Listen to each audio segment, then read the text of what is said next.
Does your website need more traffic? Well, visit overflowcafe.com today. They make websites popular, and over 41,000 people use their service to gain more customers. They are winning at business. What about you? Visit overflowcafe.com today.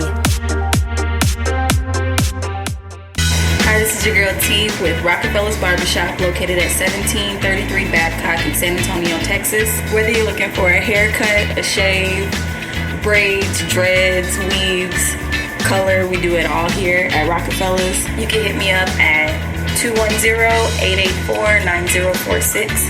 That's for call or text.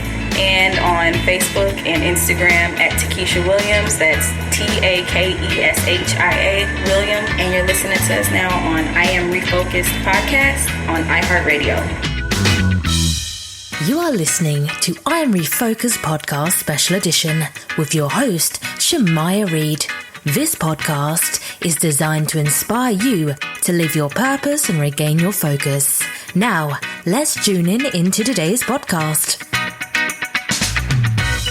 Hey, this is I Am Refocused podcast, and we are here today on a special edition. As you all know, we're usually at Rockefeller's Barbershop on Thursdays, but today is a special edition. And before we get to our guests, I'm going to give a quick shout out to our supporters. On top of the list, the owner of Rockefeller's Barbershop, Rico Rodriguez. If you need a haircut and you're on your way to San Antonio or you live in San Antonio, stop by 1733 Babcock Road. And also, big shout out to Kim of River City Donuts, Bebe McClinton of All Sports Speed and Conditioning. Visit his website, allsportsfitness.net. I also want to give a big, huge shout out to D.W. Brooks Freedom Home. And last but not least, if your business website needs more traffic, good traffic, head over to overflowcafe.com. They have over more than 41,000 happy clients. So make sure you go show them some love. So to today's show, we have an awesome lady in the house. She is Myunique Green. She's going to be talking about her book. And say what's up. How you doing today? I'm doing pretty well. Just excited to be on the show. So you have an awesome book that you're going to be promoting to today's show. Tell us a little bit about it. Well, the title of the book is To Mend a Broken Heart. And it's dedicated to all of the girls, all of my ladies that turned into broken women, you know. And I went into writing this book really based on things that I've been through, you know, just sharing my story and just trying to reach women and help them mend themselves so that they can, you know, be healthier mentally as well as spiritually. Tell us about that. You know, what happened, if you don't mind sharing, in your life that caused you to want to write this for women? Well, one thing, you know, the book talks about this is the three different kinds of abuse, and it says it's sensitive, you know, and a lot of people today they don't want to talk about it. And the three things that I talk about are domestic abuse, narcissistic abuse. Those are the two main topics that I talk about. And with narcissistic abuse, I never knew that there was even a such thing until I met this guy who, you know, was just so overbearing, you know, and I didn't realize the control that he had over my life, and the things that, you know, how I would change myself to try to please him, and, you know, things like that. And I think a lot of women, they fall into it without realizing that the person that they're dealing with, and I say women, but really it can happen to men too, because there are a lot of narcissistic women out there too. But, you know, just really overextending yourself to try and please somebody else. And it's unhealthy. It's unhealthy. And As far as domestic abuse, my mom was in a relationship with her first husband up until I was 9 years old. And so I grew up like just watching her being beaten, every other day and feeling powerless and not being able to do anything about it because I was a little girl. So, I didn't realize that these things that I've been exposed to really were affecting my life as an adult, and affecting decisions that I was making or, that I've been making. So, I just had to write about it because I felt alone, and writing it was therapeutic for me. And I feel like in the response, it's been therapeutic for a lot of other women as well. And when it says, is a guide for growth, healing, and learning to love again, to the person that reads the book, what's the main thing that you want them to take away just after they get through reading your book about this topic? The main thing is going to be learning to accept the things that you can't change, and pressing forward, not giving up. And it's like one of those cliches that you hear all the time, keep moving forward, never give up, and you when you hear it all the time like that, you just, you kind of let it roll off your back. But it's the truth,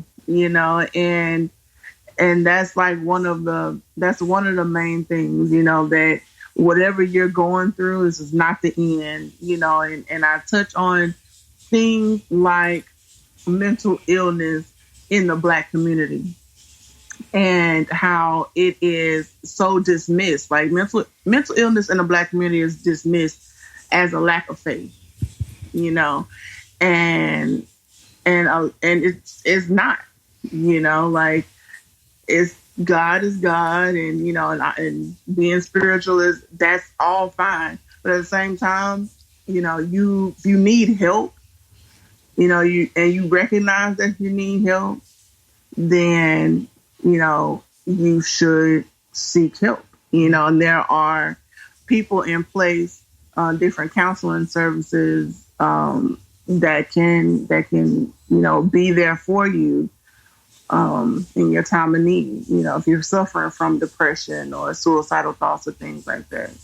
So I really just, wanted to shine a light on that aspect of it, to help people realize that, it's okay to, talk to someone, or, if you want to write about it, or if you're into music and you write music or you make beats or whatever, just to find that outlet and not hold everything in. And we talk about, people, you're dedicating to girls who've been through rough experiences and you're trying to get them out of that funk. What's some of the things that you did, without spilling too much good stuff in your book, what's some of the things that you did to kind of get over that dark cloud? One of the things that I did would have to be really finding someone that I trusted enough to tell my story to. Like just a place of no judgment, no bias, just a complete neutral zone, and just letting it go, because when I realized that I was walking around holding everything from my childhood, my teenage years, like I was just holding it all in. And it was like I was really like an active volcano, and I was having panic attacks and anxiety attacks and, I would have these episodes where I was like screaming and yelling. I had no idea why. And so, once I started to really dig deep and meditate and reflect on myself and being able to get those things out and talk about them, then the situations, they became so much easier to bear. It made my load a lot lighter.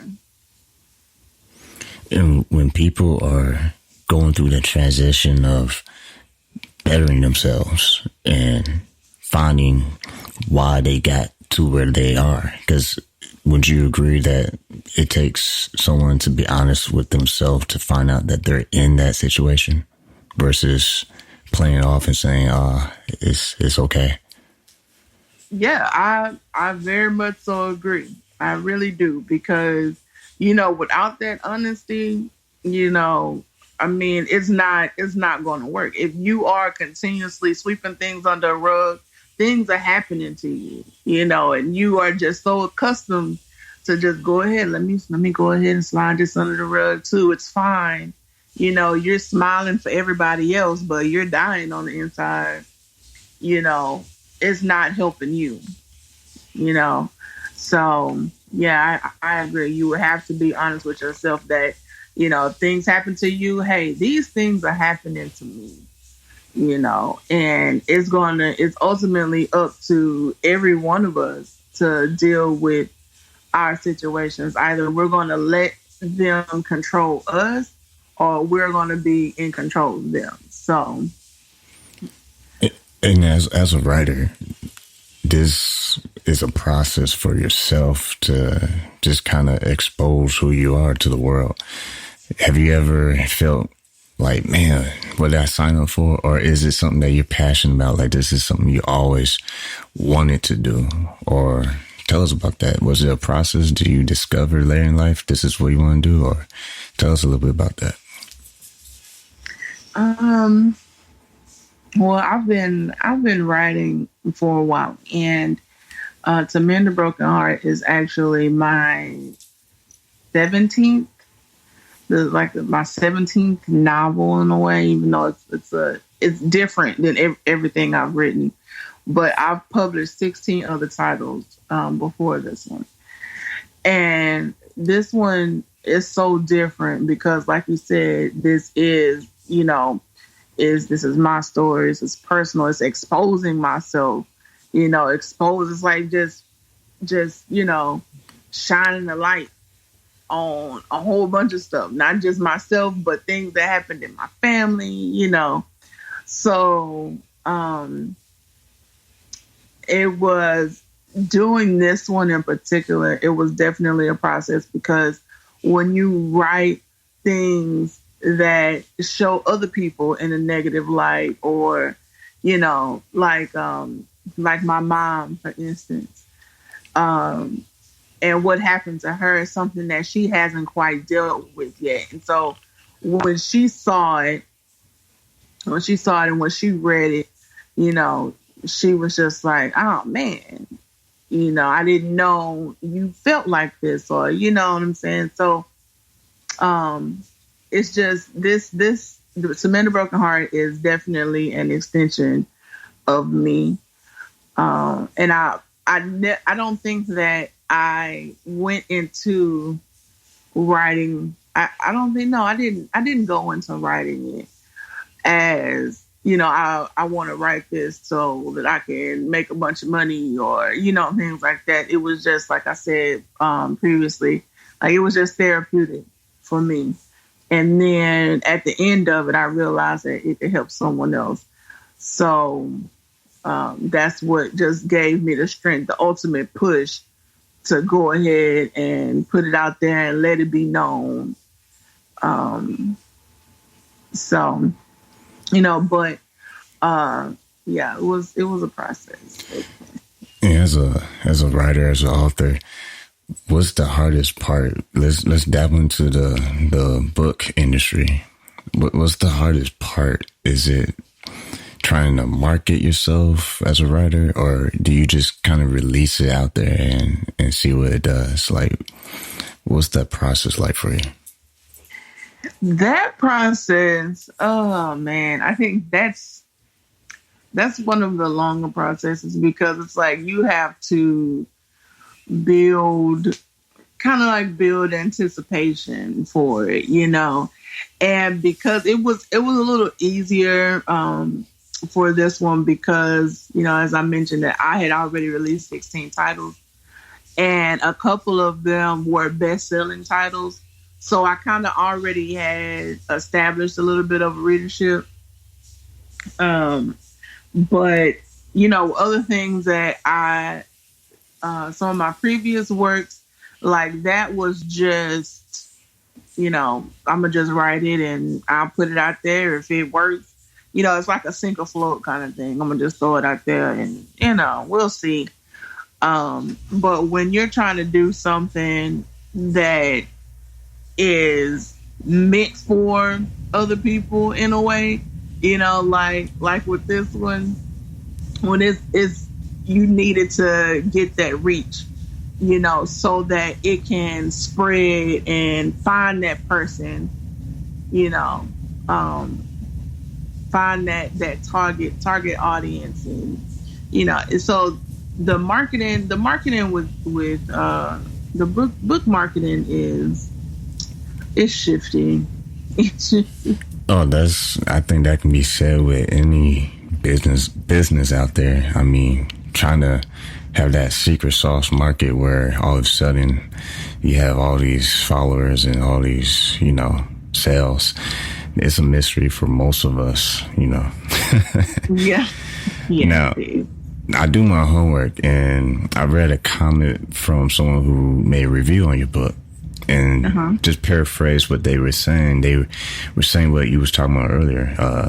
She felt, or he, I'm not sure, I see the username.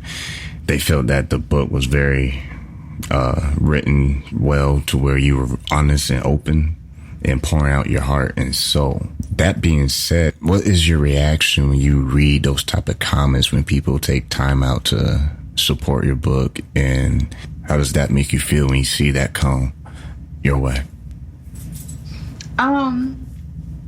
It definitely makes me emotional, because I never thought that anyone would care about my story, let alone just take the time to read it. And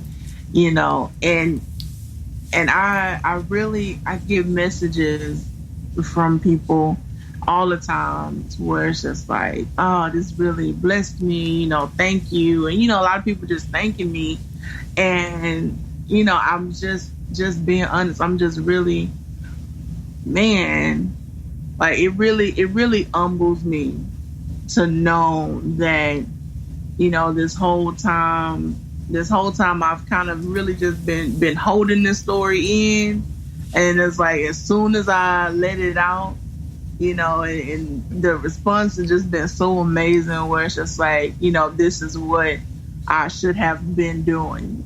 I should have been trying to reach people, and to really talk to people about these like dark corners of the world, so it's just, it's definitely humbling. I feel really blessed that people, they reach out to me and they can connect with it, and they can connect with me. So, and in being a top 100 bestseller in love and relationships / self-help categories, did you ever just say what, or was it something that you just expected to happen? Like you had a clear goal? Like, what's this one of your goals, to be a best-selling author? No, I don't think. No, I don't know. I don't. Man, that was. I'm not gonna say that it wasn't the goal, but at the same time, when I attained it, like when I got there, it was like, oh man, look at that. Okay. Like I just like to write, and that part is just like the icing on the cake. You know, that's the accolade, but I just like what I do. I love what I do. And I'm going to like continue to do what I do, whether if I'm like top 100 or if I'm number 1 million, I'm just going to write because I feel like that's really a big part of me. And this book is available everywhere, Amazon, Barnes and Nobles. What would you say to women out there who may have never had the courage to share their story, and maybe they can find an outlet like you have and write their story in a book? Like, what's some advice would you give to women who might be listening to this podcast to take that next step of faith? I would say to really, as you just mentioned, really, the next step is like really analyzing yourself, analyzing, the situations that you've been through, things that you may be holding back, or, things that you've been repressing for so long,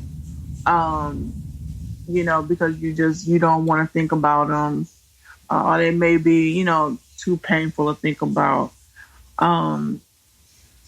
Really, once you have those things in mind, we all have to find somebody that we can trust. Somebody that's not going to be biased and just talk to them. Or if if you're a writer, write it down. If you sing, whatever positive outlet, things that and have like healthy hobbies. They really help. Healthy hobbies. And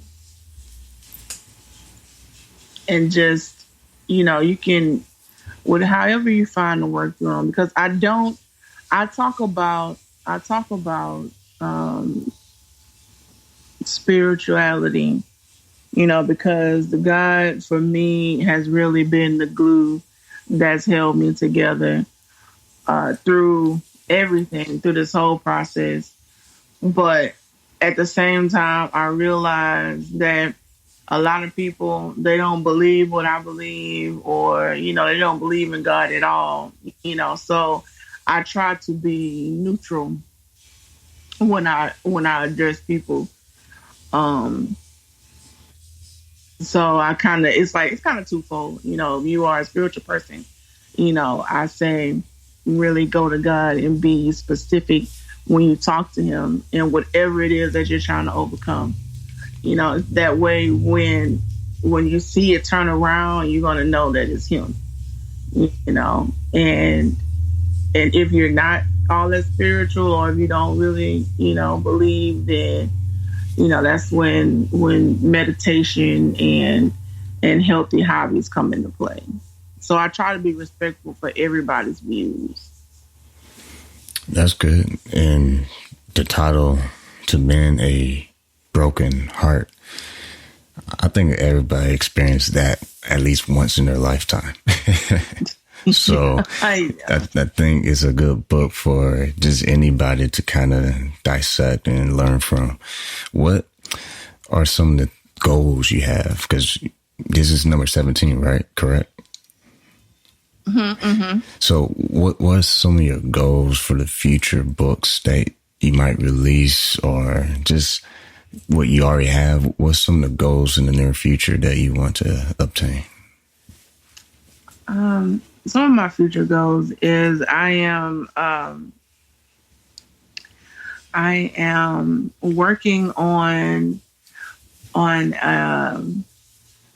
I'm working on a screenplay. So I want to have that finished. Man, that's another hour, man. We could be talking about that too, man. Yeah, that's not a small goal. That's dope. I mean, yeah, I just kind of brush that in there a little bit. Huh? Just kind of brush that a little bit. No big deal. Right? Nah, it's fine. It's kind of fly by that. Yeah. So what's this going to be about? What's the screenplay going to be about? I'm curious now. The screenplay. It's going to be, I want it to be, it's like a mystery. It's like a mystery kind of screenplay. Like I've been working on it for a while, and it's coming along slowly. But so that's like my goal is to like finish it. I want to finish it. Nice. Yeah. So. Because a lot of people, they do stuff. Well, I should say stuff. They do assignments, I guess you can call it, of what they want to do in life, and they get comfortable. Well, you're the exact opposite, and touch on that a little bit. What I know we're going overtime, but it's all good because it's a good interview. What is your definition of your own success and how you want to leave your mark in history? Oh my goodness. I know that I do not want to be like a one hit wonder, Like I don't want to be that person, like you said, that does one thing and then it's really good, and they kind of just sit down because it's hey, if it ain't broken, I'm not gonna fix anything. They retired too early. Yeah, I mean, goodness. Put me in the wheelchair, man. Right. Oh no. And like I already have like so many things on the fire. So my version or my definition of success and my end goal is to just have a body of work that can just, summarize who I am as a person. I want to inspire people. I want people to be inspired. I want people to be able to learn from the things that I did, learn from the things that I didn't do. So that's one of the main things. When you look back on, or you search who is Myunique C Green, or I just want it to be like all positive things. And you can really just, like I said, have a sense of who I am. And that's really important, because you can almost say through the process of writing this book, you kind of found yourself all over again as far as being honest with yourself and moving on from the past. Because a lot of times people burn donut holes. They just keep going in circles. So that's a good point. And to kind of clarify what I said earlier about the wheelchair, I probably should say rocking chair. I don't want to offend nobody. But how can people stay in contact with you on social media, and also give some shout outs to anybody you want to give a shout out to? Well, on social media, on Instagram, I am _C major _. And you can always follow me and contact me directly through my website, myuniquegreen.com. And Myunique is spelled MYUNIQUE. So it's literally my and unique. It's like a compound word. And green like the color.com. And yeah, on Facebook, I'm also Myunique Green.